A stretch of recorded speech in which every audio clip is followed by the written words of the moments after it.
Olá, alunos! Seja bem-vindo à nossa quarta e última aula prática da disciplina de enfermagem em centro cirúrgico. Eu sou a professora Franciele Midori e o tema da nossa quarta aula será sobre cuidados na SRPA, ou seja, na nossa sala de recuperação pós-anestésica. Então, o que seria essa sala de recuperação pós-anestésica?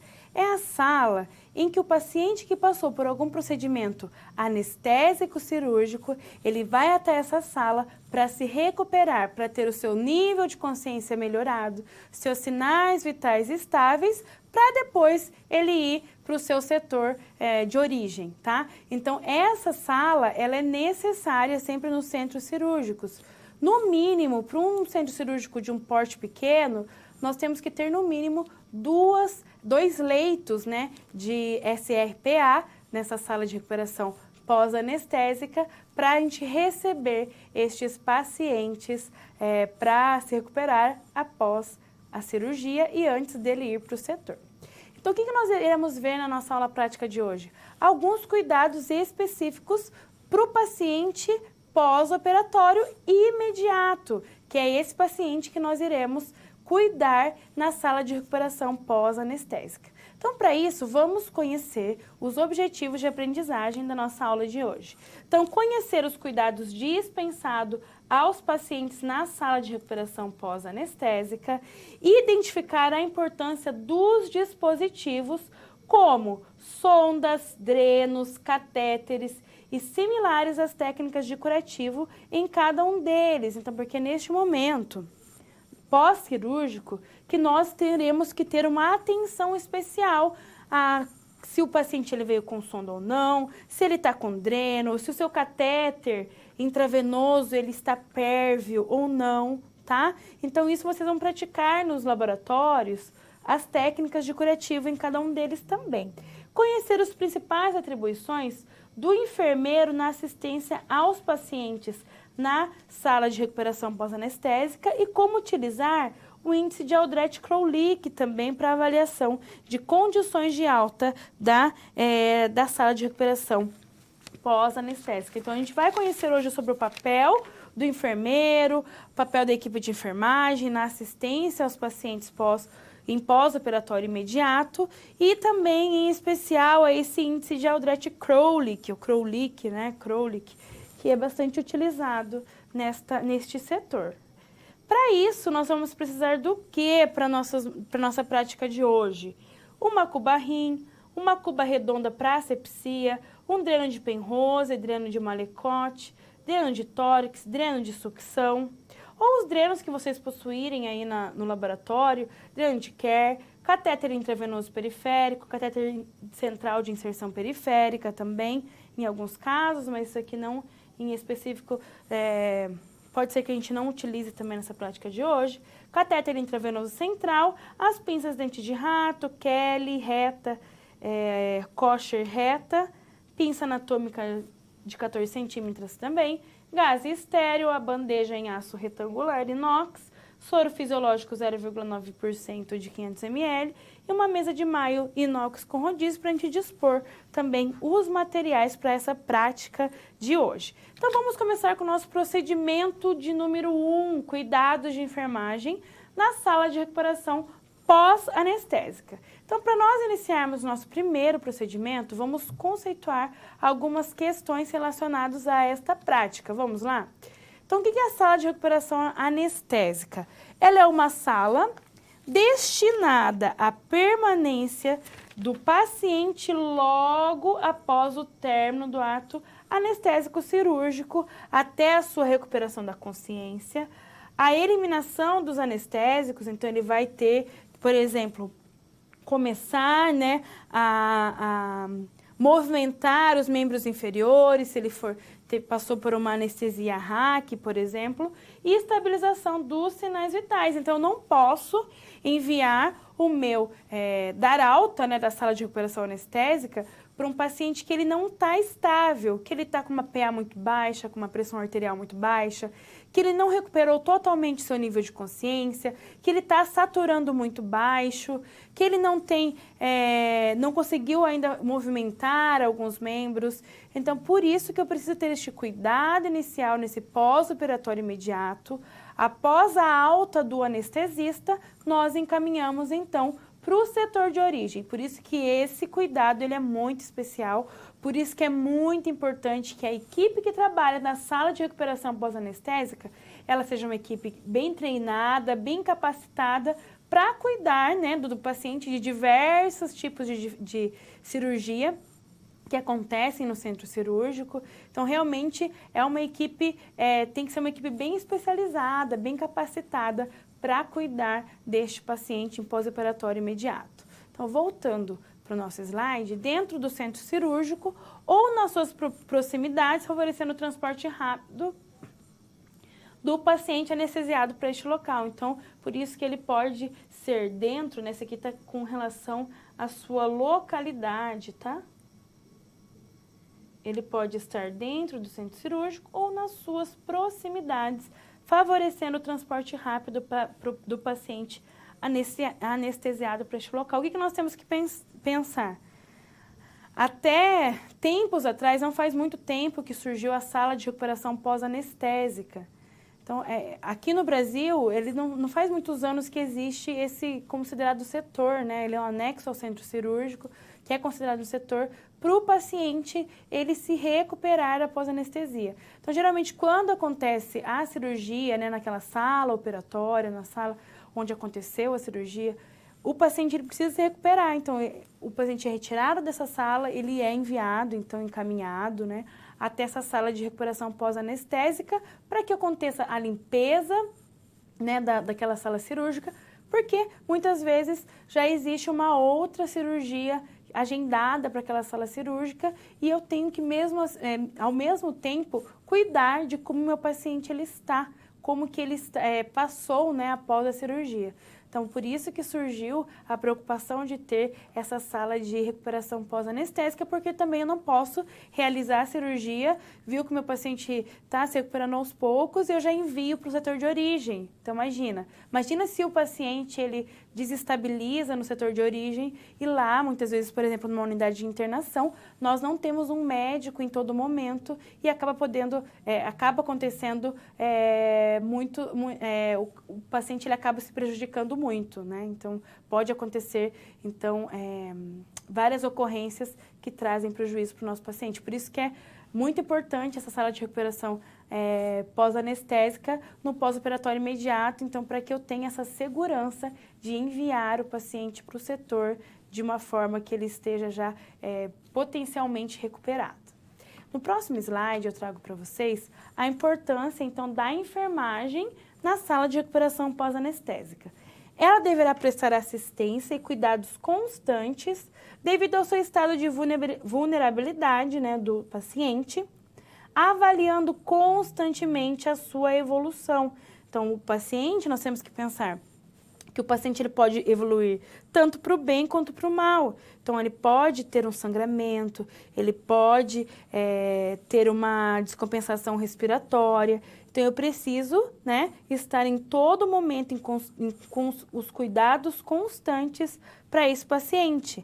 A equipe, então, ela deve ser treinada e habilitada para prestar esses cuidados de alta complexidade. Então, eu preciso ter uma atenção super especial para o meu paciente, que ele está nessa recuperação cirúrgica e individualizados ao paciente neste momento. Por isso que eu não posso encher de pacientes e colocar poucos funcionários, uma equipe reduzida para muitos pacientes, porque essa equipe ela tem que estar de olho em todo momento, porque o paciente ele pode evoluir muito rápido, né? Então, nós precisamos ter este cuidado especial.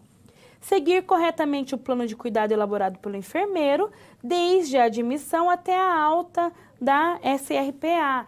Então, eu preciso ter um cuidado constante e seguindo, com certeza, o plano de cuidado que foi elaborado pelo enfermeiro. Nós iremos estudar sobre a sistematização da assistência de enfermagem no período pré-operatório, que é o plano de cuidado que o enfermeiro ele realiza neste momento na sala de recuperação pós-anestésica também. Aliviar e registrar a evolução clínica do paciente em pressos adequados, então sempre registrar tudo o que está acontecendo naquele momento com o paciente, é importante. Avaliar e registrar as condições clínicas quando for encaminhado de alta para o setor de origem. Então, é importante a gente registrar, avaliar e registrar para que realmente fique documentado tudo o que aconteceu durante o procedimento, né, durante o tempo que o paciente ficou na sala de recuperação anestésica, porque caso aconteça alguma intercorrência no setor, a gente tem algo documentado que comprove que naquele período que o paciente esteve conosco na sala de recuperação anestésica, nós não tivemos problemas com relação à ocorrência que ele pode ter no setor. Então, é importante sempre registrar todas as condições clínicas do nosso paciente, até a sua alta para o setor de origem. Com relação à localização da sala de recuperação pós-anestésica, né?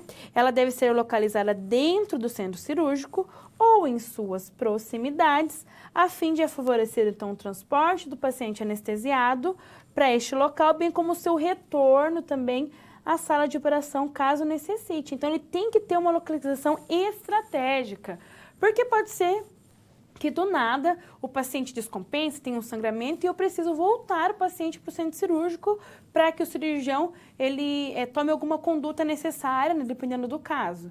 Então, não pode ser muito distante do centro cirúrgico.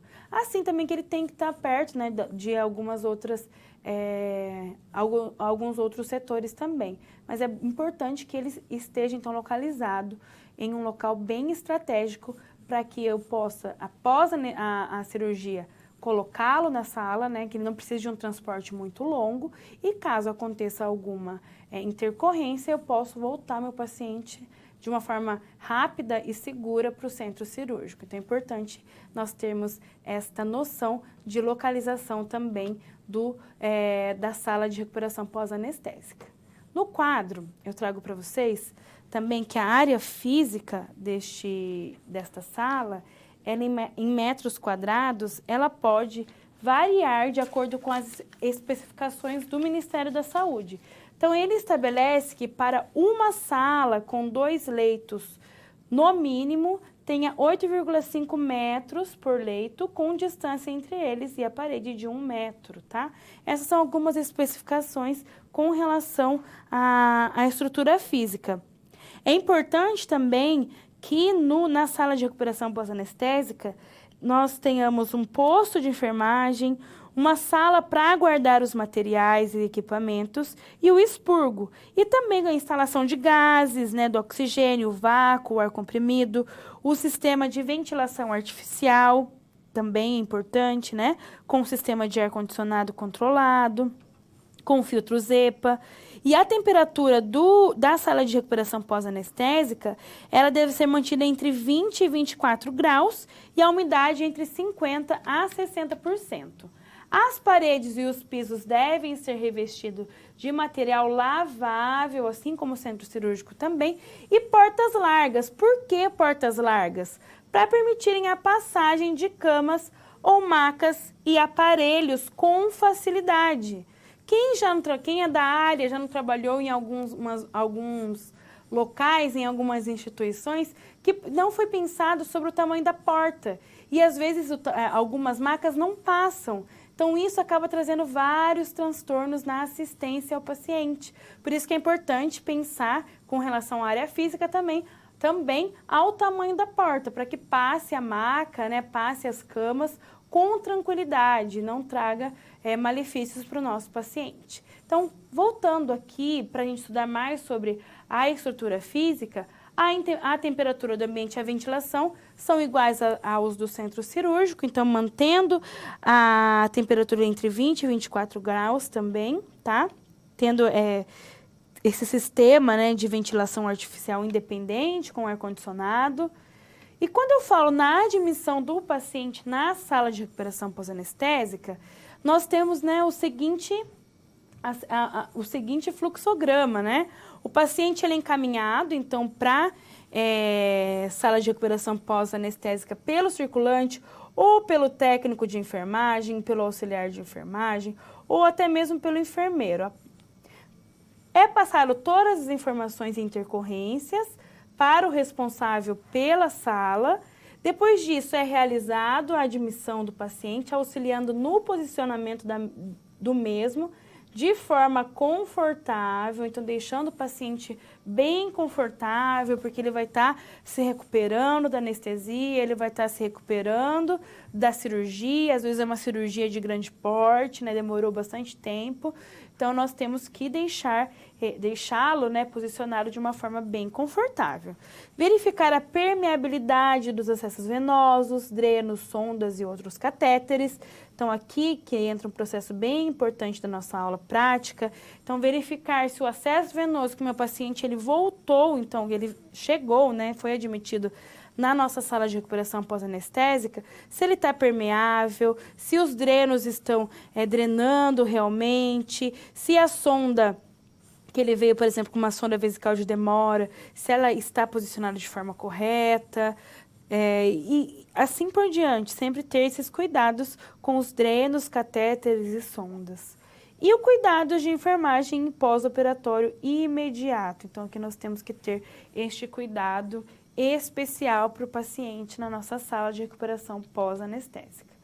Um dos equipamentos que possuem nesta sala é o monitor multiparamétrico, que a gente consegue ver frequência cardíaca, nós conseguimos ver a saturação, né, de O2, ver se o paciente está respirando adequadamente, a pressão arterial. Então, aqui, neste monitor multiparamétrico, nós instalamos o nosso paciente e assim a gente consegue, então, verificar os principais sinais vitais dele para ver se ele está tendo alguma mudança brusca ou não, se ele está mantendo os sinais vitais, se está caindo a pressão arterial. Então, aqui a gente já consegue realizar este controle maior no nosso paciente. Então, quando nós falamos em catéteres, em cuidados com catéteres, drenos e sondas, é importante que a gente conheça, então, alguns catéteres, alguns drenos, para que vocês, então, criem essa familiaridade para que o cuidado ele seja de qualidade para o nosso paciente.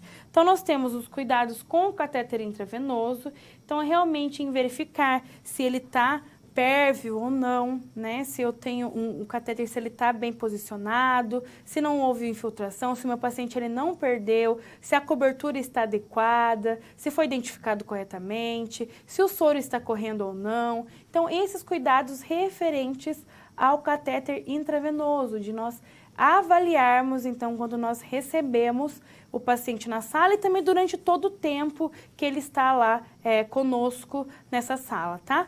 E também nós temos o catéter ou sonda nasogástrica ou nasoenteral. Então, geralmente, dependendo da cirurgia, o paciente ou ele já estava ou ele saiu da cirurgia com a sonda nasogástrica e nasoenteral. Então, perceber se ela está localizada adequadamente, se ela está fixada adequadamente, se o paciente não retirou ou se não saiu, se por algum descuido a equipe acabou puxando essa sonda nasogástrica ou nasoenteral. Então, nós precisamos ter estes cuidados também relacionados a isso.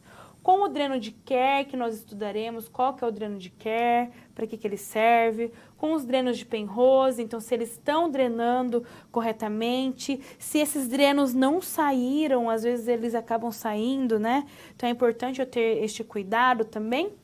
E os catéteres urinários ou vesicais, se eles estão fixados corretamente, se o meu paciente, se eles não estão com a presilha clipada, né, fechada, e muitas vezes ele não tem, eu não consigo verificar o volume porque ela está fechada, e isso pode trazer vários malefícios para o nosso paciente, com o globo vesical, né? E isso é muito importante verificar, então, se está tendo o retorno, se ele está tendo uma diurese adequada, ou às vezes ele está aberto, mas o nosso paciente ele não está tendo uma diurese adequada, então é importante nós comunicarmos o médico também com relação a isso. Por isso que é importante a verificação de como que está o catéter vesical ou a sonda vesical. Então, aqui eu trago para vocês os cuidados de enfermagem com o catéter intravenoso, então, com relação à cobertura, então isso vocês podem praticar aí no laboratório também, fazendo, né, os catéteres, fazendo a punção dos catéteres nos bonecos, nos manequins, com as coberturas e simulando, então, para a verificação se ele está posicionado corretamente, tá? Então, geralmente é para ver se ele não está, a punção não está infiltrada, se ele está, não está obstruído, se está infundindo o volume adequado que ele foi prescrito para ele, né, naquele momento. Então, esses são os cuidados específicos para os catéteres intravenosos. Com relação aos cuidados de enfermagem e curativos em drenos, nós vamos agora classificar, né, os drenos, que são dispositivos usados para transferência de conteúdos entre o meio interno, que é da região do subcutâneo, e o exterior, com a finalidade de prevenção do acúmulo de líquido após a cirurgia, ou caso ele já esteja no processo infeccioso, a remoção do pus, sangue, serosidade e outros fluidos. Então, o que eu vou fazer com o dreno? Eu vou retirar, né, aquele líquido que sobrou, né, que está sobrando no nosso corpo para o meio externo, da parte subcutânea. Então, todos os líquidos que ainda está, né, no nosso corpo, ele vai ser expelido por meio dos drenos. E agora nós iremos, então, conhecer alguns tipos de drenos que são utilizados na cirurgia. Então, nós temos os drenos de Kerr, drenos de Penrose, dreno de tórax e os drenos de sucção. O dreno de Penrose, ele é uma lâmina de látex, oca, macia, tem tamanhos e larguras diversas. Então, aqui nós conseguimos perceber que ele tem tamanhos diversos e a sua largura também, né, o lumen é ele diferente. Então, para cada ocasião, ele é prescrito um dreno diferente também. Ele é usado em ferida cirúrgica e drenagem de abscesso também.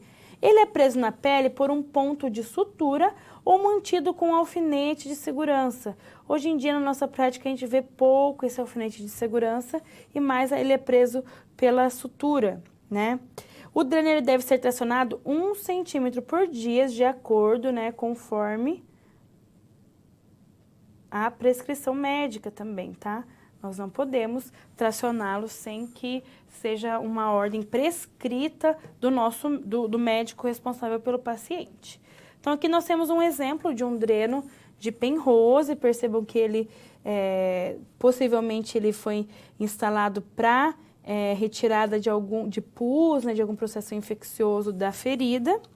E aqui nós vemos, então, com um pontinho que está fixando este dreno no nosso paciente, tá? Geralmente é feito curativo, colocado a compressa de gás por cima, ou dependendo se estiver exudando muito, até mesmo uma compressa cirúrgica, estéreo, para que ele drene realmente todo esse material de dentro do nosso paciente. Temos também o dreno de sucção, o Hemovac, ou bastante conhecido como Portovac, também, que é este dreno aqui, em formato dessa sanfoninha. Então, ele faz esse vácuo, né?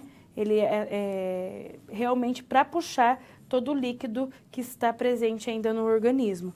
Então, ele é um tubo de silicone com comprimento e diâmetro variável para drenagens até de 200 ml por dia. Então, ele comporta até 200 ml. Então, a equipe de enfermagem geralmente quantifica a quantia que foi drenado, então abre, né, esse dreno e despreza o líquido que foi drenado, então dependendo da quantidade que o paciente conseguiu drenar.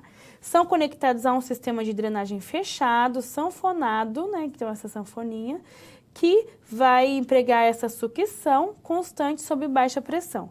O dreno tubular ele é fixado na pele, então onde vai acoplar, né, onde nós acoplamos essa parte da sanfona, por ponto de sutura e exteriorizado com uma incisão específica. Então o dreno ele vai realmente, por forma dessa pressão baixa, por meio dessa sucção, puxar então os líquidos presentes no organismo. Aqui nós também temos um exemplo, né, de uma cirurgia ortopédica realizada no joelho, que o paciente ele voltou com um dreno de sucção, um Portovac, né, com essa drenagem do sangue, bem hemático, né? Então ele está drenando com essa baixa pressão por forma de sucção o líquido, toda essa parte serohemática ou hemática mesmo, que sobrou da cirurgia. Então, geralmente, alguns tipos de cirurgia, eles retornam com o dreno de Portovac. Nós também temos o dreno de Jackson-Pratt, que ele é utilizado para drenagem de resíduos da cirurgia, como sangue ou outros fluidos. Ele é muito utilizado também em cirurgias de tireoidectomia.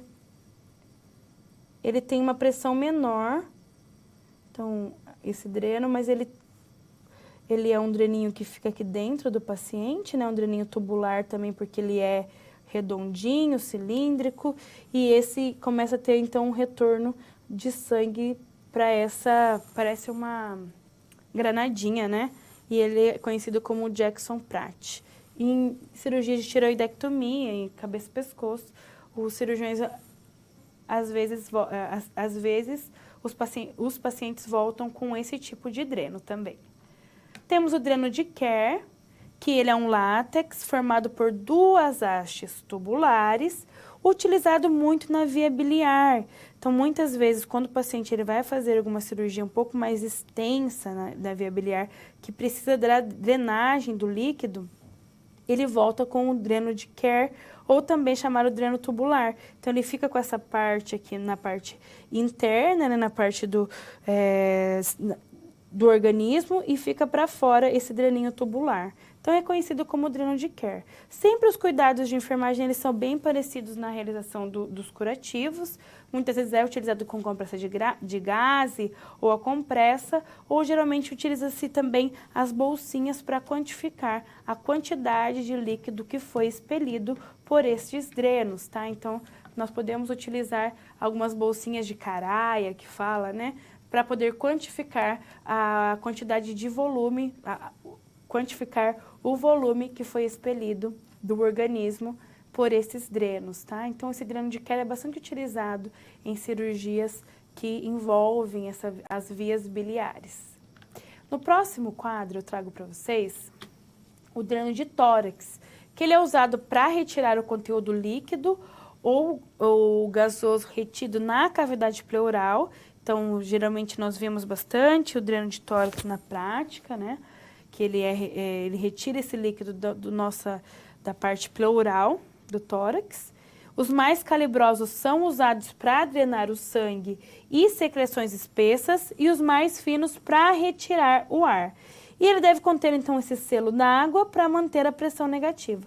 Então, alguns cuidados com o dreno de tórax e até mesmo com os outros drenos, vocês viram na disciplina de fundamentos técnicos, né? Os cuidados com drenos. Na parte de curativos, então aqui a gente não vai se atentar tanto em alguns detalhes. Aqui eu trouxe para vocês um tipo de curativa que pode ser realizado, né, no caso de dreno de tórax. Existem outras técnicas também.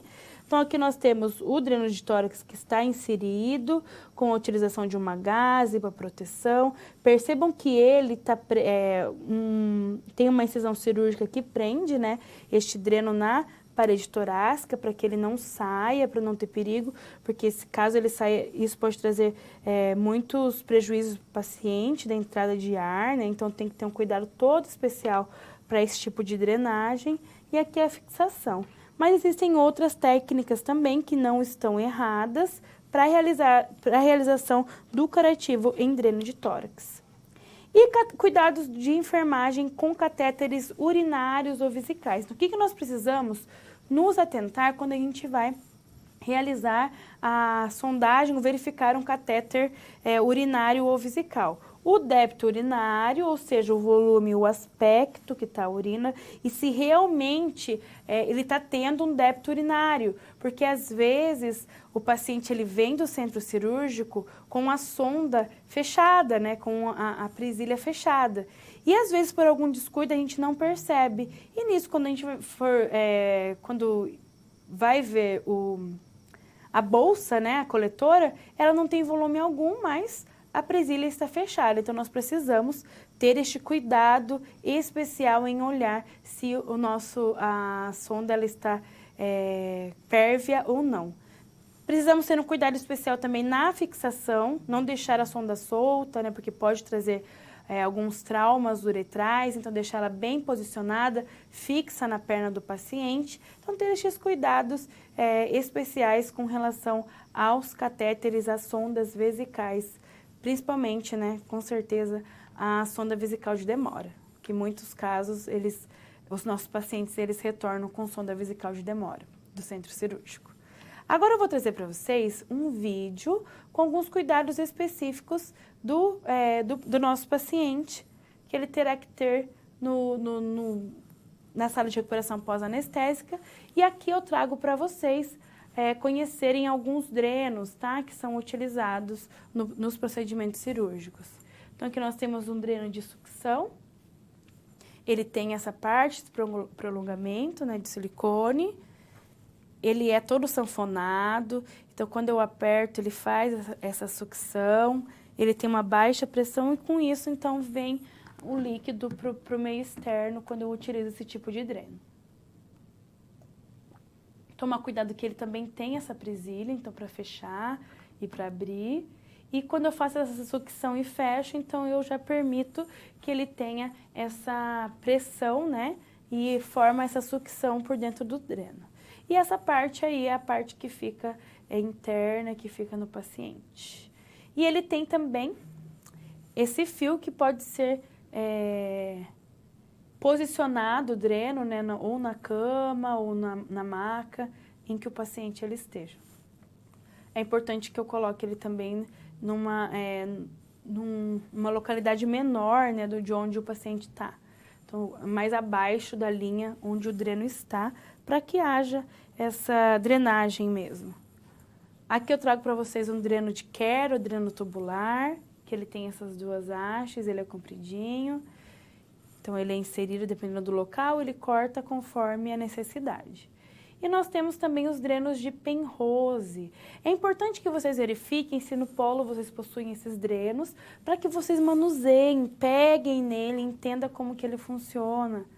Esse dreno de Penrose, ele tem de vários tamanhos, eles podem ser cortados também durante o ato cirúrgico. Nós temos mais compridos, mais finos, né, com um lumen maior e um lumen menor.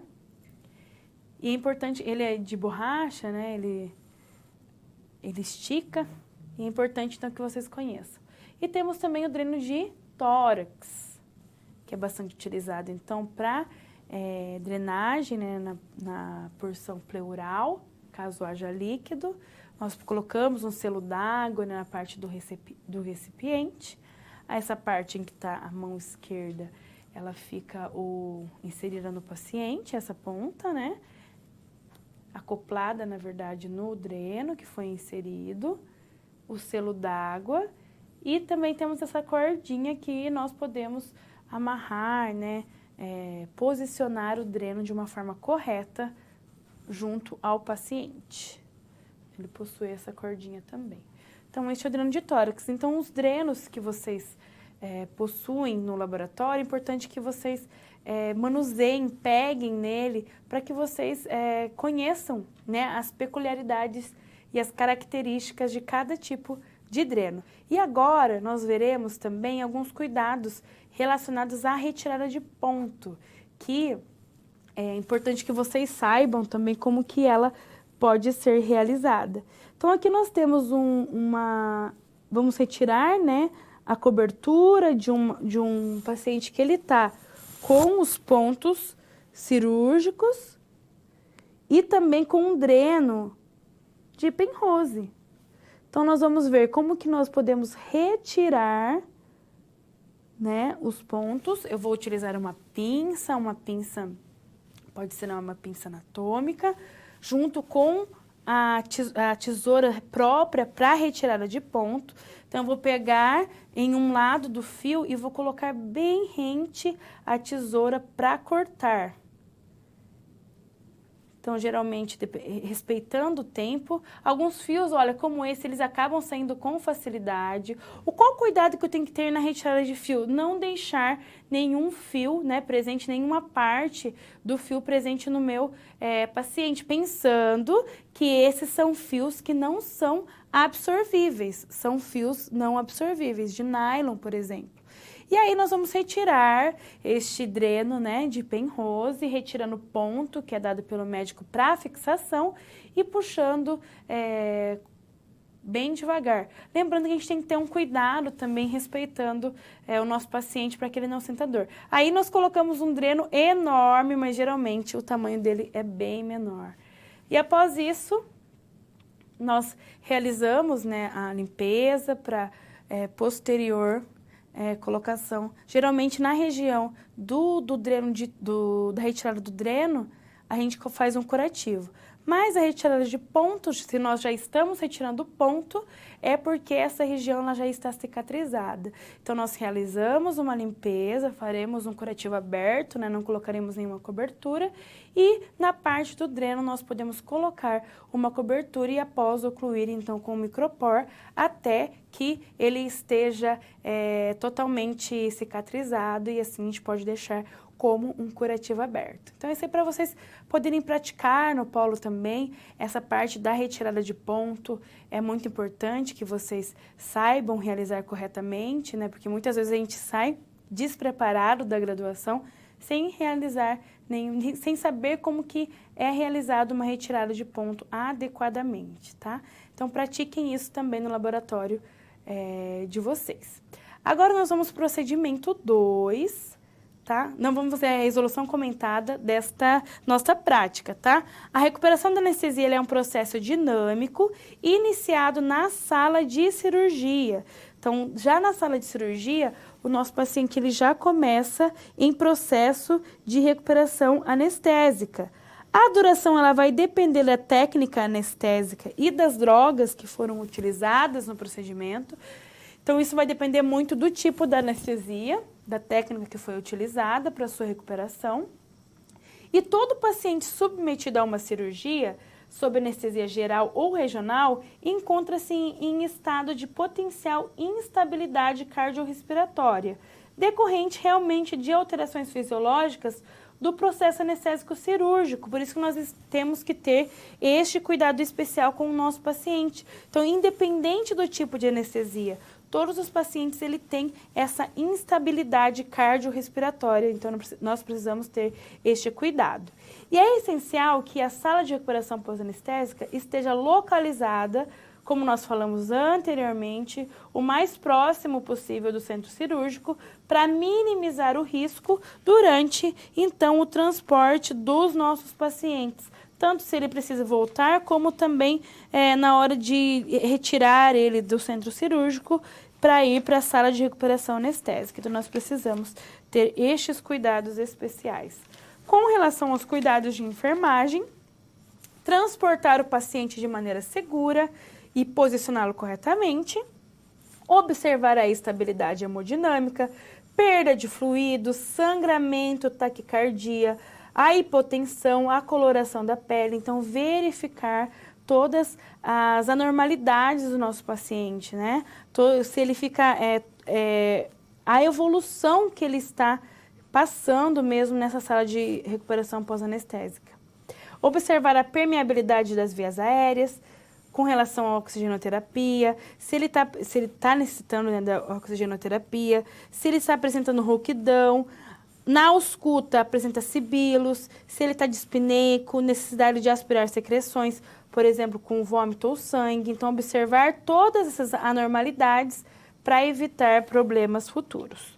A atividade respiratória, então, se ele está com dispneia, se ele está com a saturação de O2 diminuída, né, dos seus limites de normalidade. Então, é importante eu ver o padrão respiratório do meu paciente, tá? A estabilidade da temperatura corporal, manter o paciente aquecido, então ele tem um risco de ter uma hipotermia, né, na parte do pós-operatório imediato.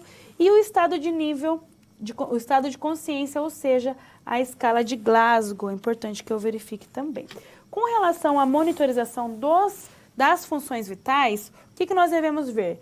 Na primeira hora, de 15 em 15 minutos, na segunda hora, de 30 em 30 minutos e na terceira hora, de 1 em 1 hora. A partir da 8ª hora, estando o estável, aumentar o intervalo conforme a orientação e após isso, muitas vezes, o paciente é liberado para ir para o quarto, ou seja, para o seu setor de origem. Então, isso é importante nós sabermos também os intervalos necessários conforme o passar das horas na sala de recuperação pós-anestésica. E agora vamos para o nosso procedimento 2. O procedimento 2 é referente às atribuições do enfermeiro na assistência na sala de recuperação pós-anestésica. Então, qual que é o papel do enfermeiro na sala? O que ele precisa saber? Conhecer as especificidades do ato cirúrgico ao qual o paciente foi submetido, implementar um plano assistencial visando a diminuição de complicações no pós-operatório imediato. Então, isso é muito importante mesmo, realizar esse plano assistencial que seja efetivo, diminuindo essas complicações. Realizar a SAEP. Lembra que eu falei no começo da aula sobre a sistematização de enfermagem perioperatória? Então, ela é específica para esse público, né? Para o público cirúrgico. Então, ela é diferente de uma SAI que eu desenvolvo numa unidade de internação. Então, quando eu falo em sistematização na parte de centro cirúrgico, eu falo da SAEP, que é a sistematização de assistência de enfermagem perioperatória. Então, ele vai pegar todo este processo em que o paciente passa pelo procedimento cirúrgico. Qual que é o papel do enfermeiro assistencial? Então, o enfermeiro que ele vai estar na prática, vai estar na lida, vai estar diretamente com o paciente. Com o paciente. Ele vai observar e avaliar constantemente para a aplicação de ações permanentes, como técnicas complementares para alívio da dor, o tratamento da ansiedade e outros distúrbios psicológicos. Então, ele vai avaliar sempre o paciente, observar sobre esses cuidados, né, que ele tem que ter, principalmente com esses níveis de ansiedade, alívio da dor, amenizando a dor, né? Medicando, conversando, tranquilizando. Então, é importante, com certeza, ter estes cuidados específicos, o enfermeiro assistencial. Ele também deve estar atento à permeabilidade das vias aéreas, realizando a desobstrução, caso esteja obstruído, e a colocação da cânula orofaríngea quando necessário, então a cânula de Guedel. Realizar a ausculta pulmonar e cardíaca, monitorar o débito cardíaco, avaliar eventual diminuição em relação com o choque hemorrágico, então verificar pontos de hemorragia, se o paciente está tendo ou não, monitorizar a frequência cardíaca, então verificar se a frequência dele cardíaca não está aumentada ou diminuída também, aferir possíveis arritmias e intercorrências. Então, o enfermeiro ele tem que estar ligado em todos os momentos, observar todos os pacientes para realmente prevenir, né, a evolução do paciente para uma forma, para uma evolução em que o paciente ele possa piorar, né, o seu estado geral. Então, eu preciso ter este cuidado também. A avaliação de condições de alta da sala de recuperação pós-anestésica. Então, quais os quesitos que eu tenho que observar para o meu paciente ele poder ter a alta e ir para o seu setor de origem? Se ele teve a recuperação completa da consciência, então se ele está consciente, está orientado, se eu consigo me comunicar com o paciente, é importante na hora de eu verificar o nível de consciência do paciente, não tocar no paciente, sempre comunicar para ver se ele tem automaticamente ele consegue se comunicar comigo, porque se eu toco no paciente, ele já tem uma instabilidade. Então, verifica o nível de consciência conversando, falando de um tom agradável, um tom que ele consiga entender, e assim a gente consegue avaliar o nível de consciência adequadamente também, para perceber se ele está consciente, orientado, em tempo e espaço, né? Se ele não está tendo uma queda no nível de consciência também. Temos também aqui a estabilidade cardiovascular, então ver a pressão arterial, se ele não está hipotenso, né? A função respiratória está normal, se ele está saturando bem, se ele não está taquipneico, né? Se ele está tendo uma saturação acima de 90%. A função motora recuperada, se ele passou por uma anestesia RAC, por exemplo, se ele está com os membros inferiores conseguindo movimentar ou não, se ele está conseguindo ter sensibilidade nesses membros, né? Aqui, ó, sensibilidade em membros inferiores. A ausência de globo vesical, isso é de extrema importância, porque às vezes o paciente, pela anestesia, ele começa a reter e não consegue, então, ter uma diurese, começa a desenvolver um globo vesical, porque devido aos bloqueios, né, pela anestesia, ele não consegue ter uma diurese eficaz, então ele desenvolve o globo vesical, sendo necessário, muitas vezes, a passagem da sonda vesical de alívio. Se ele está com os curativos limpos, a ausência de sangramento ativo, uma dor operatória controlada, né? Então, eu não posso deixar que o meu paciente ele sinta dor, eu tenho que medicar, ou se o médico não prescreveu, eu vou correr atrás do anestesista, dizendo que o meu paciente está com dor, o que nós podemos realizar para ele. Mais de 30 minutos após o opioide, se ele fez o uso de opioide, esperar esse tempo, então, de 30 minutos, para que ele receba a alta hospitalar. Se ele não está nauseando, avaliar os drenos, se os drenos estão ok, se eles estão drenando adequadamente, e realizar a escala de Aldrich e Krolik, o Krolik, tá? É importante a realização desta escala, que nós iremos aprender também durante esse procedimento, para que vocês conheçam para que serve essa escala de Aldrich e Krolik. Então, o que é esse índice ou escala de Aldrich e Krolik? Ele trata-se de um score, geralmente utilizado, né, na sala de recuperação pós-anestésica, de várias instituições, pois possibilita o quê? A avaliação dos principais parâmetros de forma objetiva e integralmente, através da atribuição de pontuação, conforme demonstrado no quadro que nós iremos apresentar para vocês. Sendo 0 a indicação de condições de maior gravidade, condições clínicas e fisiológicas intermediárias, e 2, equivalente à melhor função apresentada após a admissão e observação do pós-anestésica, permitindo a sistematização da observação e detecção precoce de possíveis intercorrências. Então, em 1970, Aldrich e Krolik, né, são duas pessoas, propuseram esse índice pautado, então, nas condições fisiológicas representadas pelo paciente no período pós-operatório. Então, eles sugeriram uma avaliação do sistema cardiovascular, do sistema respiratório, do sistema nervoso central e também muscular, tá? Dos pacientes que foram submetidos à ação de fármacos anestésicos, feito por meio dos parâmetros clínicos de fácil verificação. Então, vendo o quê? A frequência respiratória, vendo a pressão arterial, a atividade muscular, o nível de consciência e a saturação de oxigênio.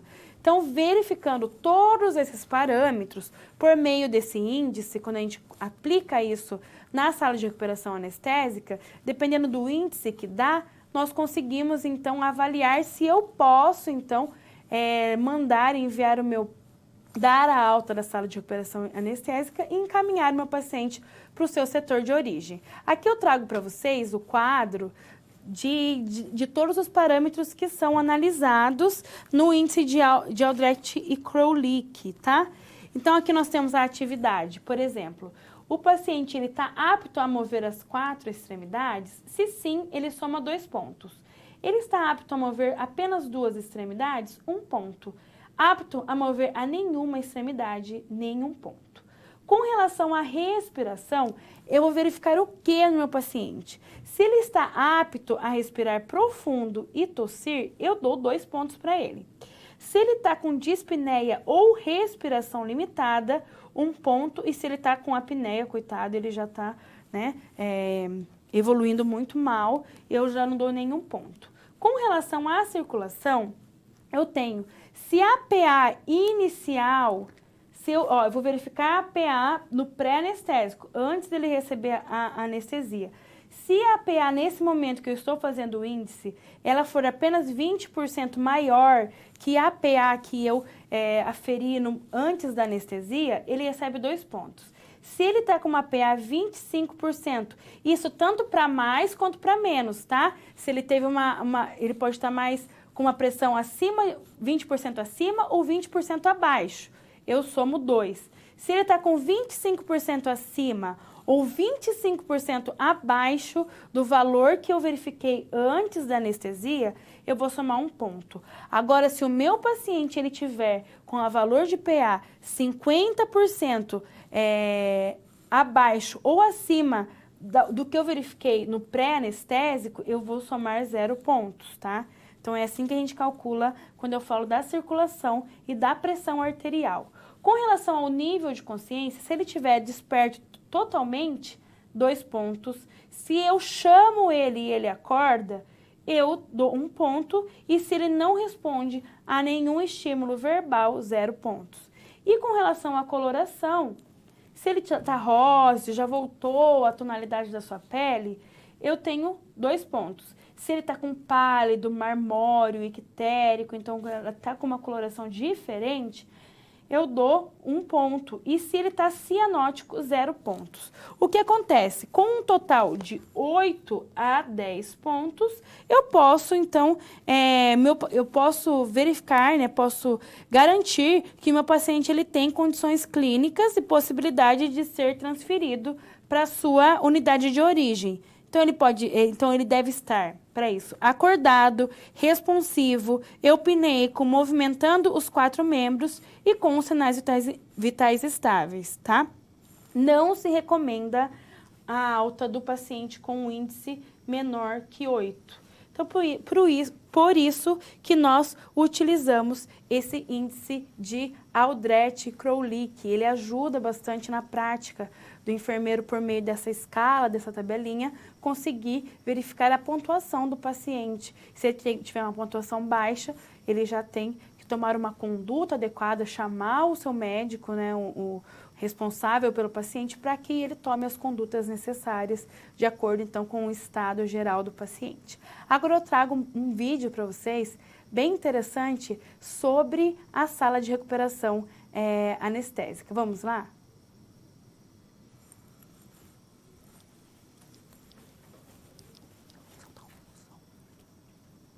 E ali esperam até estarem estáveis para alta direta ou para internar em uma unidade de internação cirúrgica. A sala de recuperação deve estar próxima ao bloco cirúrgico. Assim, a distância a ser percorrida com o paciente é menor, o que facilita o acesso das equipes de saúde. Para a equipe de enfermagem, o foco é assistir o paciente até que seus sinais vitais e as suas funções motoras e sensitivas retornem aos níveis pré-operatórios. A transferência do paciente em pós-operatório do centro cirúrgico para a sala de recuperação pós-anestésica é de responsabilidade do anestesista. Durante o transporte do paciente do centro cirúrgico à sala de recuperação, o anestesista permanece na cabeceira da cama e um membro da equipe cirúrgica permanece na extremidade oposta. A enfermeira que admite o paciente na sala de recuperação pós-anestésica revisa as informações essenciais com o anestesista e a enfermeira circulante.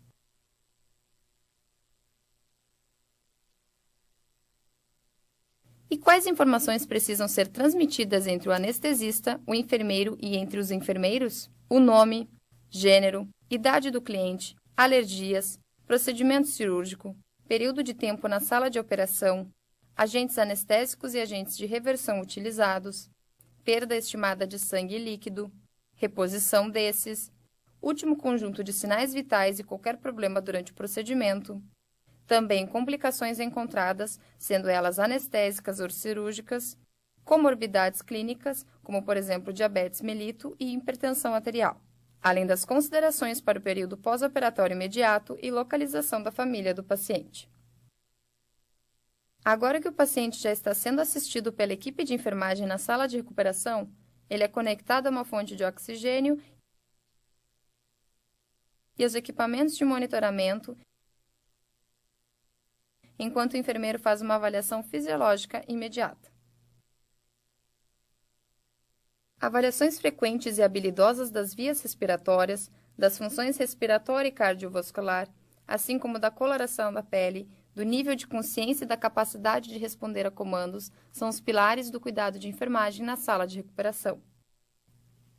O enfermeiro realiza e documenta uma avaliação inicial como parâmetro basal e, em seguida, examina o local da cirurgia à procura de sinais de drenagem ou hemorragia, garantindo que todos os tubos de drenagem e linhas de monitoramento estejam conectados e funcionando. O enfermeiro verifica quaisquer soluções intravenosas ou medicamentos atualmente infundidos, além da dose e da velocidade de infusão. Depois da avaliação inicial, os sinais vitais e o estado físico geral do cliente são verificados pelo menos uma vez a cada 15 minutos. Para adultos, é utilizada a escala de Aldrete e Krulik a cada 15 minutos na primeira hora, a cada 30 minutos na segunda hora e a cada 1 hora a partir da terceira hora. A administração dos analgésicos necessários ao paciente no período pós-operatório é uma prioridade, para proporcionar alívio da dor antes que essa se torne intensa e também para facilitar a deambulação o quanto antes, contribuindo para uma recuperação melhor e mais rápida. O enfermeiro da unidade de recuperação pós-anestésica monitora o estado fisiológico do paciente, examinando-o atentamente. É indispensável o controle da dor e fornecer apoio psicológico, em um esforço para aliviar os medos e preocupações do indivíduo que está se recuperando.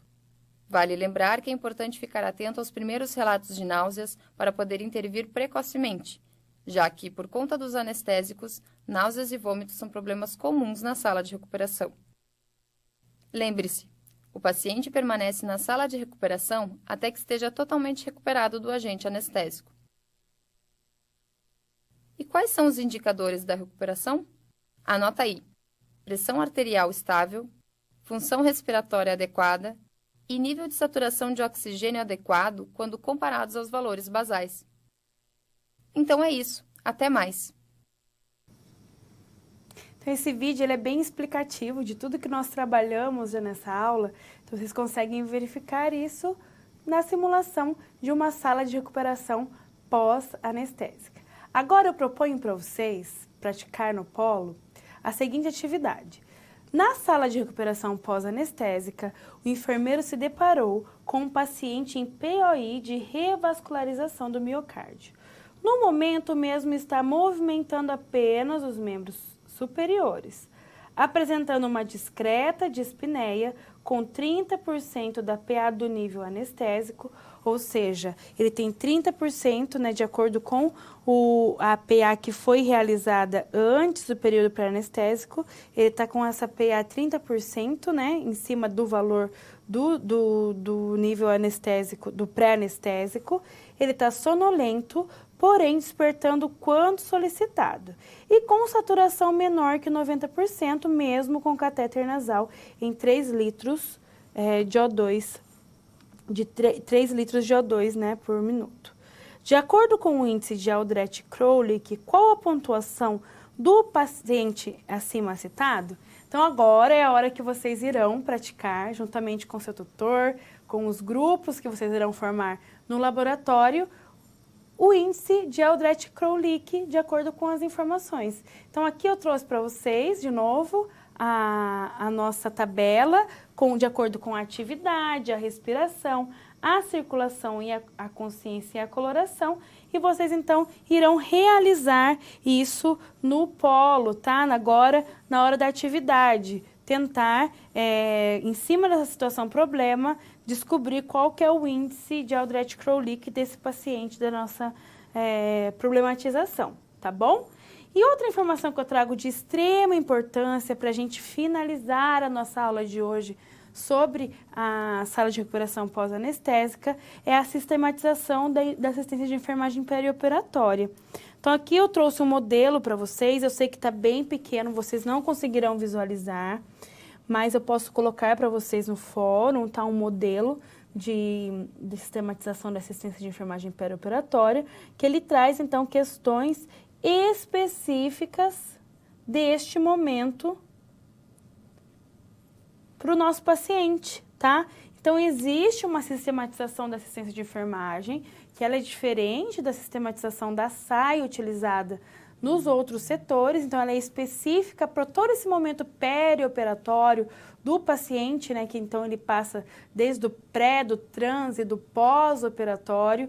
Então nós podemos utilizar uma sistematização que ela é própria para o nosso paciente. Então nunca se esqueçam que existe essa sistematização e quando vocês forem trabalhar em um centro cirúrgico, forem trabalhar numa unidade cirúrgica ou até mesmo na sala de recuperação pós-anestésica, utilizem a sistematização de enfermagem perioperatória na sua prática, para que a sua assistência realmente ela seja de qualidade, para que a gente proporcione uma assistência de qualidade para o nosso paciente. Nós estudaremos isso também na aula teórica com mais propriedade, mas eu trouxe para nós finalizarmos a nossa aula prática de hoje, para que isso realmente seja bastante pertinente para a vida de vocês. Então, eu já sou professora também de sistematização, então eu gosto de apresentar para vocês uma sistematização que será útil também no centro cirúrgico. Então, espero que vocês tenham entendido um pouco sobre o funcionamento